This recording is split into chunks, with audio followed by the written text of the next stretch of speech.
Le Seigneur Jésus, en la présence de Dieu, nous représente comme l'homme selon le cœur de Dieu. Mais il est plus que cela encore. Il est l'homme duquel tous les membres de la nouvelle création en Christ doivent prendre le caractère.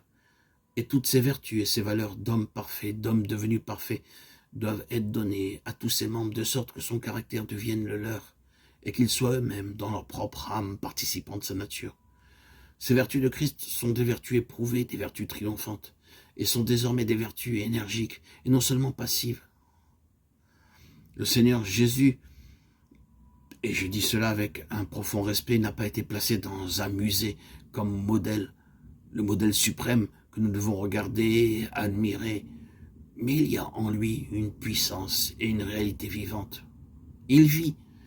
Il n'est pas un modèle ni une statue, il est un Christ vivant qui se donne et qui nous est apporté par le Saint-Esprit, à nous, ses membres.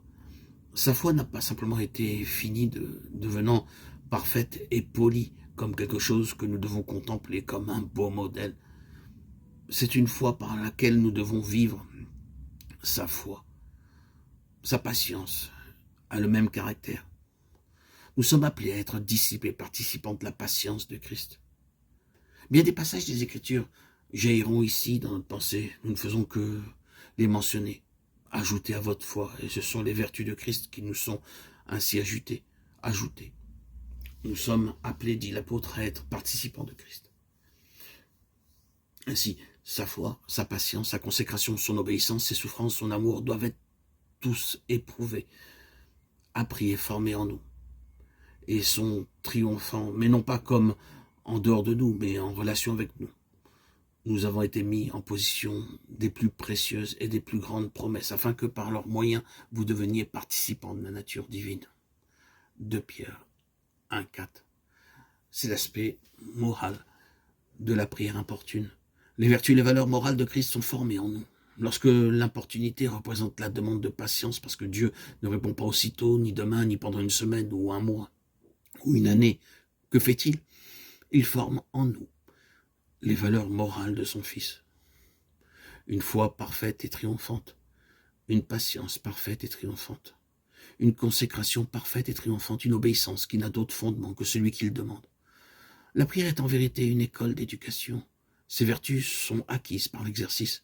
Souvenons-nous que Dieu a un but en vue et que notre participation avec Christ à laquelle nous sommes appelés sera morale à la fin. Elle sera liée au caractère de ce qui explique la volonté relative de Dieu. Le péché n'est pas la volonté absolue de Dieu, mais il l'a permis. Le péché qui nous enveloppe si facilement. Hébreux 12:1, ce n'est pas la volonté de Dieu, mais il l'a permis. Il le permet. C'est donc sa volonté relative qui signifie sa permission. Il le permet pour un but. Lorsque ce but sera atteint, la souffrance pourra disparaître. Ou si Dieu permet qu'elle subsiste, ce sera peut-être pour nous garder dans une position. Mais lorsque la position pour laquelle il l'a permis sera atteinte, la volonté relative de Dieu sera accomplie. Et cela s'applique à toutes choses. Les circonstances. Beaucoup de circonstances que nous rencontrons dans notre vie ne sont pas la volonté absolue de Dieu. Une chute n'est pas la volonté absolue de Dieu. Mais puisque rien ne peut arriver à l'un de ses enfants sans sa permission, c'est sa volonté relative. Lorsque nous comprenons cela, nous avons à chercher dans la prière ce que Dieu veut nous apprendre par les choses que nous traversons. C'est notre éducation.